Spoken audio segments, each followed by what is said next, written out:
गुरमीत सिंह जी युवा, ऊर्जावान और उत्साही मुख्यमंत्री, मेरे मित्र श्री पुष्कर सिंह धामी जी,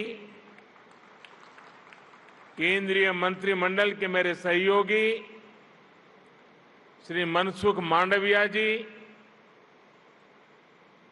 श्री अजय भट्ट जी, उत्तराखंड विधानसभा के स्पीकर श्री प्रेमचंद अग्रवाल जी,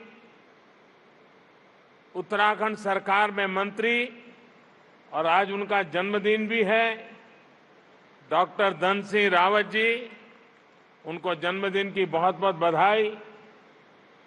देश के अनेक स्थानों से जुड़े राज्यों के मुख्यमंत्रीगण, लेफ्टिनेंट गवर्नर्स, राज्यों के अन्य मंत्रीगण, सांसद और विधायकगण और मेरे प्यारे भाइयों और बहनों, ये देवभूमि ऋषियों की तपोस्थली रही है। योग नगरी के रूप में ये विश्व के लोगों को आकर्षित करती रही है। मां गंगा के समीप हम सभी को उनका आशीर्वाद मिल रहा है। आज से नवरात्र का पावन पर्व भी शुरू हो रहा है। आज प्रथम दिन मां शैलपुत्री की पूजा होती है।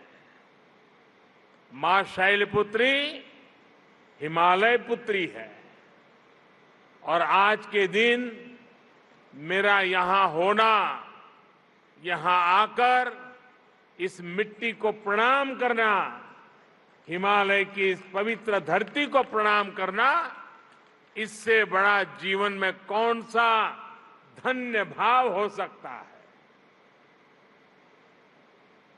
और मैं आज जो उत्तराखंड आया हूं तो एक विशेष रूप से भी बधाई देना चाहता हूं, क्योंकि इस बार टोक्यो ओलंपिक में ये देवभूमि ने भी अपना झंडा गाड़ दिया है और इसलिए आप सब अभिनंदन के अधिकारी हैं। उत्तराखंड की दिव्य धरा ने मुझ जैसे अनेक लोगों के जीवन की धारा को बदलने में बड़ी भूमिका निभाई है।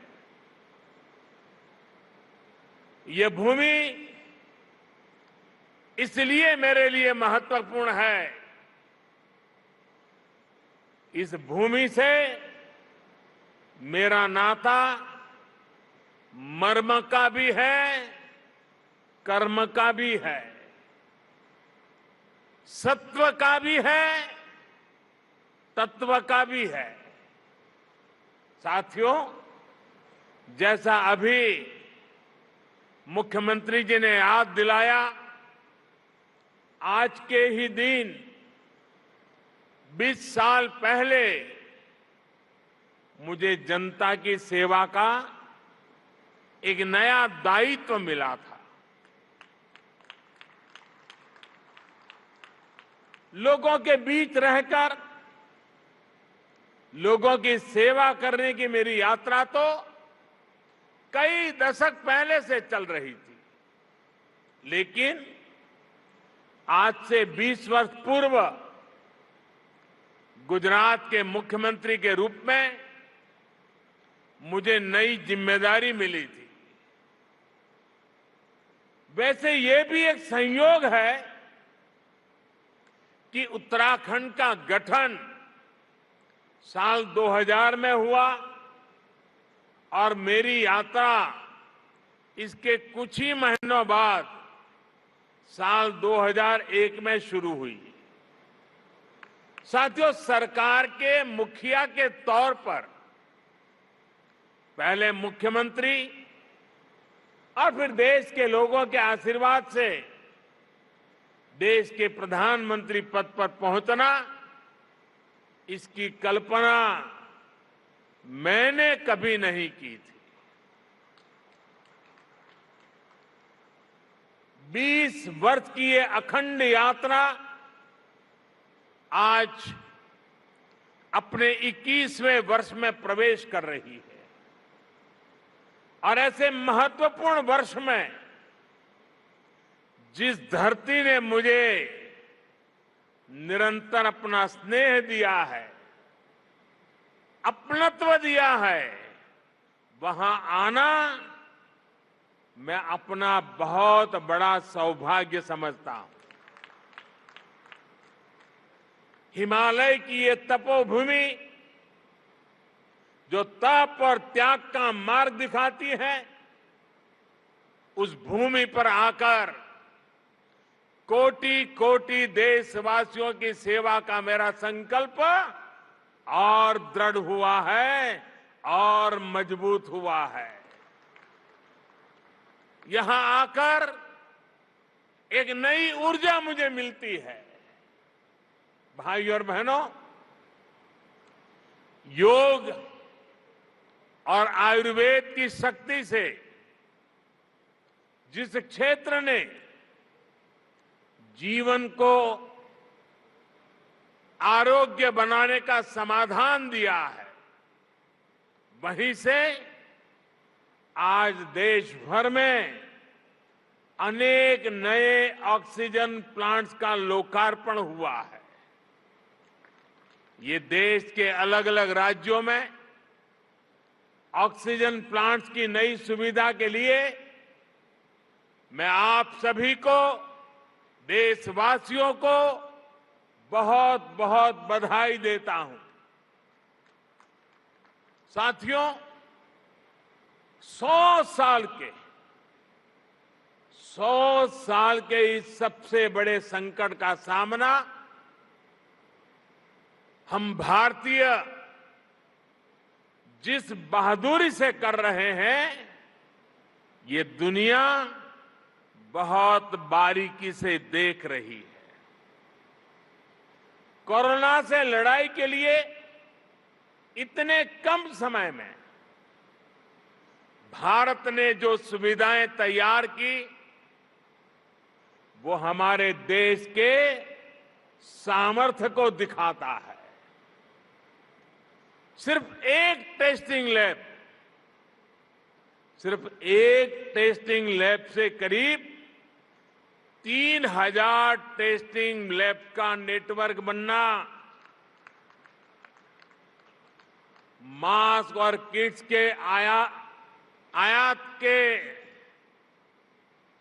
प्रारंभ, हमारी जिंदगी आज निर्यातक बनने का सफर तेजी से पार कर रही है।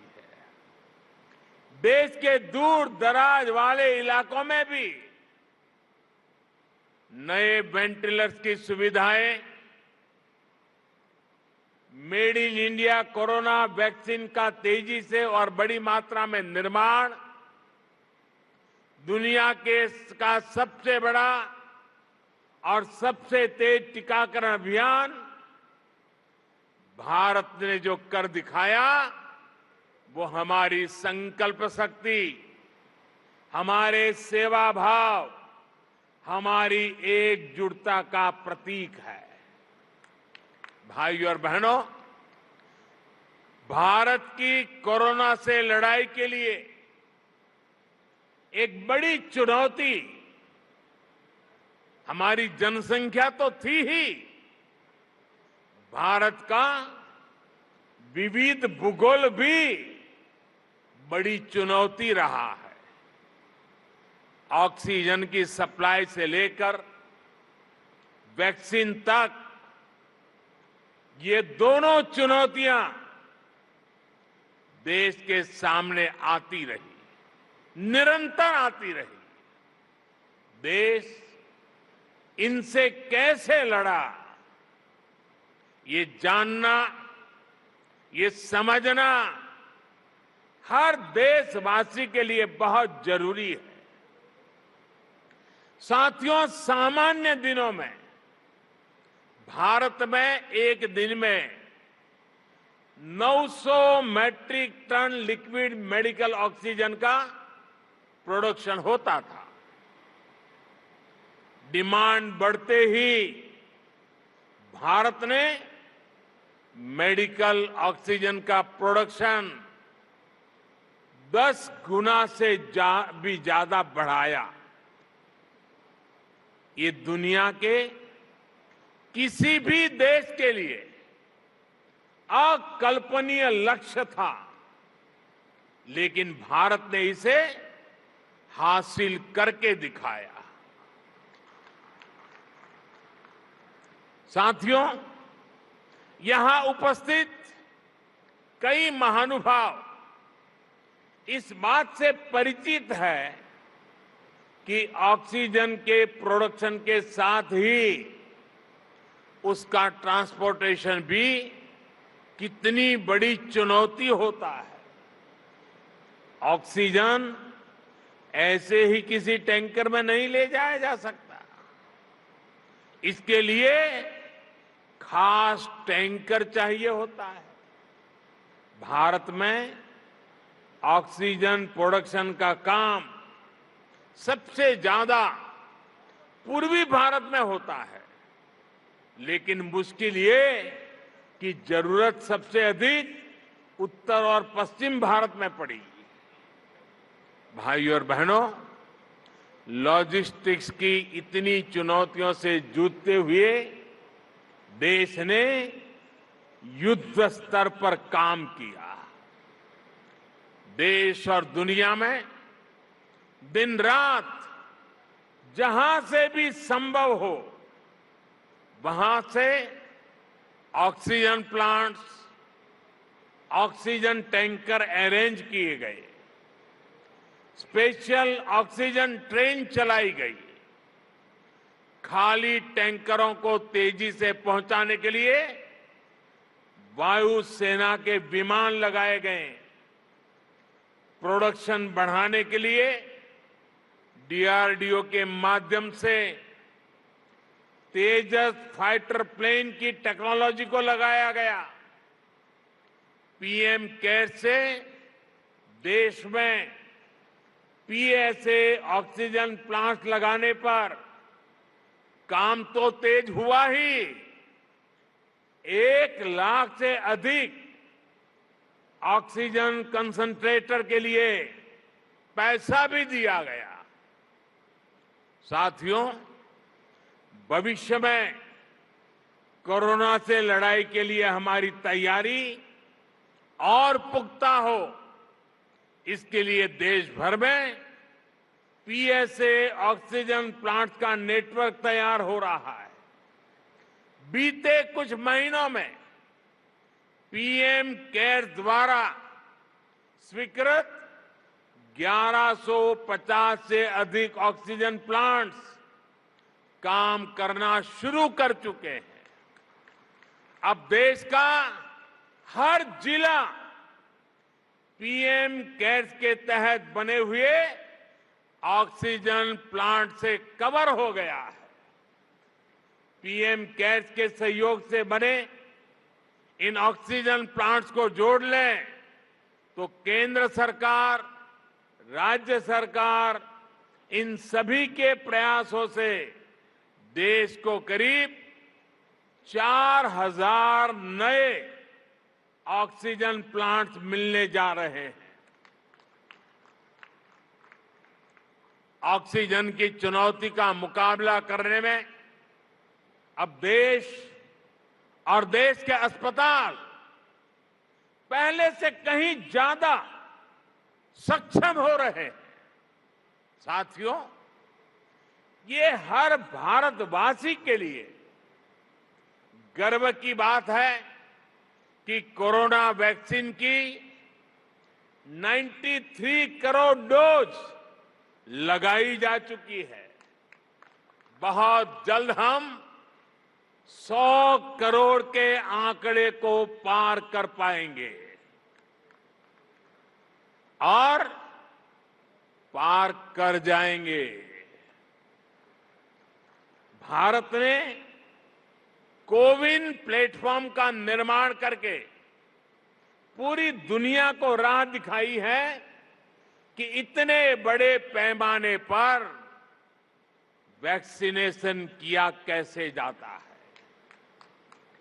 पहाड़ हो या रेगिस्तान, जंगल हो या समंदर, 10 लोग हो या 10 लाख, हर क्षेत्र तक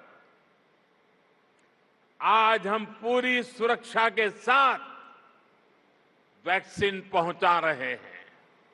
इसके लिए देश भर में 1,30,000 से ज्यादा टीकाकरण केंद्र स्थापित किए गए हैं। यहां राज्य सरकार के प्रभावी मैनेजमेंट की वजह से उत्तराखंड भी बहुत जल्द 100% पहली डोज का पड़ाव पूरा करने वाला है। और इसके लिए मुख्यमंत्री जी को, उनकी पूरी टीम को, यहां के हर छोटे मोटे सरकार के साथियों को मैं हृदय से बहुत बहुत बधाई देता हूं। भाइयों बहनों, जहां तराई जैसी समतल भूमि है, वहां शायद इन कामों में सरलता रहती है। मैं इस धरती से बहुत जुड़ा रहा। यहां वैक्सीन पहुंचाना भी कितना कठिन होता है। हिमालय के पहाड़ों के उस पार पहुंच करके लोगों के पास जाना कितना कठिन होता है, ये हम भली भांति जानते हैं। उसके बावजूद भी इतनी बड़ी सिद्धि प्राप्त करना वाकई आप सब अभिनंदन के अधिकारी हैं। भाइयों और बहनों, 21वीं सदी का भारत जनता की अपेक्षाओं, जनता की आवश्यकताओं का पूर्ण समाधान करते हुए ही आगे बढ़ेगा। आज सरकार इस बात का इंतजार नहीं करती कि नागरिक उसके पास अपनी समस्याएं लेकर आएगा तब कोई कदम उठाएंगे। सरकारी माइंडसेट और सिस्टम से इस भ्रांति को हम बाहर निकाल रहे हैं। अब सरकार नागरिक के पास जाती है। गरीबों को पक्का घर हो, बिजली, पानी, शौचालय और गैस कनेक्शन हो, 80 करोड़ से अधिक लोगों को मुफ्त राशन हो, किसानों के बैंक खाते में सीधे हजारों करोड़ रुपए भेजने हो, पेंशन और बीमा की सुविधा हर भारतीय तक पहुंचाने के प्रयास हो, जनहित के ऐसे हर लाभ इसी वजह से तेजी से सही हकदार तक पहुंचे हैं। साथियों, स्वास्थ्य के क्षेत्र में भी भारत इसी अप्रोच से आगे बढ़ रहा है। इससे गरीब और मध्यम वर्ग की बचत भी हो रही है और उसे सुविधा भी मिल रही है।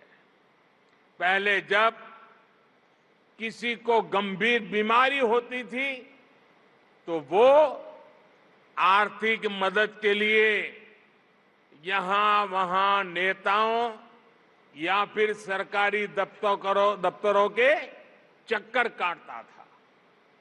आयुष्मान भारत ने इस परेशानी को हमेशा के लिए खत्म कर दिया है। अस्पताल के बाहर लंबी लाइनों, इलाज में होने वाली देरी, मेडिकल हिस्ट्री का अभाव, इस वजह से कितने ही लोग परेशान होते रहे। अब आयुष्मान भारत डिजिटल मिशन, इससे पहली बार इसका समाधान करने का प्रयास भी शुरू हुआ है। साथियों, छोटे छोटे उपचार के लिए बीमारी के दौरान रूटीन चेकअप के लिए बार बार आना जाना कितना मुश्किल होता है, ये उत्तराखंड के लोगों से बेहतर कौन समझ सकता है। लोगों की इस मुश्किल को दूर करने के लिए अब ई संजीवनी ऐप की सुविधा दी गई है। इससे गांव में अपने घर पर बैठे बैठे मरीज शहरों के अस्पतालों में डॉक्टर से कंसल्टेशन ले रहे हैं। इसका लाभ अब उत्तराखंड के लोगों ने भी उठाना शुरू किया है। भाई और बहनों, स्वास्थ्य सुविधाएं सभी तक पहुंचाने के लिए लास्ट माइल डिलीवरी से जुड़ा एक सशक्त हेल्थ इंफ्रास्ट्रक्चर भी बहुत जरूरी होता है। 6-7 पहले तक सिर्फ कुछ राज्यों तक ही एम्स की सुविधा थी। आज हर राज्य तक एम्स पहुंचाने के लिए काम हो रहा है। 6 एम्स से आगे बढ़कर 22 एम्स का सशक्त नेटवर्क बनाने की तरफ हम तेजी से आगे बढ़ रहे हैं। सरकार का ये भी लक्ष्य है कि देश के हर जिले में कम से कम एक मेडिकल कॉलेज जरूर हो। इसके लिए बीते 7 वर्षों में देश में 170 नए मेडिकल कॉलेज शुरू किए गए हैं। दर्जनों नए मेडिकल कॉलेज का काम जारी है। यहां मेरे उत्तराखंड में भी रुद्रपुर, हरिद्वार और पिथौरागढ़ में नए मेडिकल कॉलेजों की मंजूरी दी गई है। साथियों, उत्तराखंड के निर्माण का सपना अटल जी ने पूरा किया था।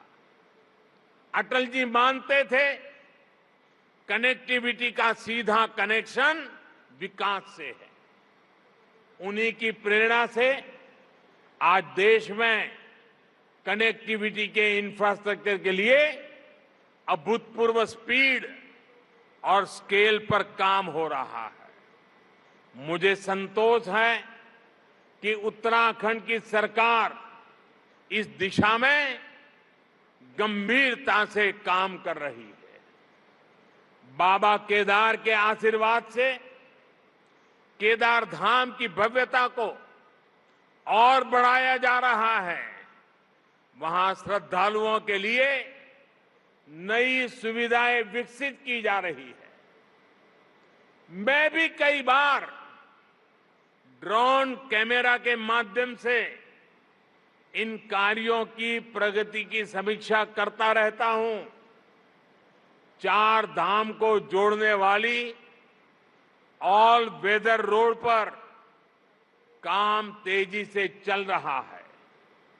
4 धाम परियोजना देश और दुनिया से आने वाले श्रद्धालुओं के लिए बहुत बड़ी सुविधा तो बना रही है। गढ़वाल और कुमाऊं के चुनौतीपूर्ण क्षेत्रों को भी आपस में जोड़ रही है। कुमाऊं में 4 धाम रोड के लगभग 150 किलोमीटर हिस्से से इस क्षेत्र के विकास को नया आयाम मिलने वाला है। ऋषिकेश कर्णप्रयाग रेल लाइन से भी उत्तराखंड की रेल कनेक्टिविटी को और विस्तार मिलेगा। सड़क और रेल के अलावा एयर कनेक्टिविटी को लेकर हुए कार्यों का लाभ भी उत्तराखंड को मिला है। देहरादून हवाई अड्डे की क्षमता को 250 पैसेंजर से बढ़ाकर 1200 तक पहुंचाया गया है। मुख्यमंत्री श्रीमान धामी जी के उत्साही और ऊर्जावान नेतृत्व में उत्तराखंड में हेलीपोर्ट इंफ्रास्ट्रक्चर को भी प्रोत्साहित किया जा रहा है। साथियों, पानी की कनेक्टिविटी को लेकर भी उत्तराखंड में आज सराहनीय कार्य हो रहा है। इसका बहुत बड़ा लाभ यहां की महिलाओं को मिलना शुरू हुआ है। उनका जीवन और आसान बन रहा है। 2019 में जल जीवन मिशन शुरू होने से पहले उत्तराखंड के सिर्फ 1,30,000 घरों में ही नल से जल पहुंचता था। 1,30,000 घरों में। आज उत्तराखंड के 7,10,000 से ज्यादा घरों में नल से जल पहुंचने लगा है। यानी सिर्फ 2 वर्ष के भीतर राज्य के करीब करीब 6 लाख घरों को पानी का कनेक्शन मिला है। जैसे उज्ज्वला योजना के तहत मिले गैस कनेक्शन ने महिलाओं को राहत दी, स्वच्छ भारत मिशन के तहत बने शौचालयों ने महिलाओं को सुविधा, सुरक्षा और सम्मान दिया, वैसे ही जल जीवन मिशन से हो रहा पानी का कनेक्शन महिलाओं को बहुत राहत दे रहा है।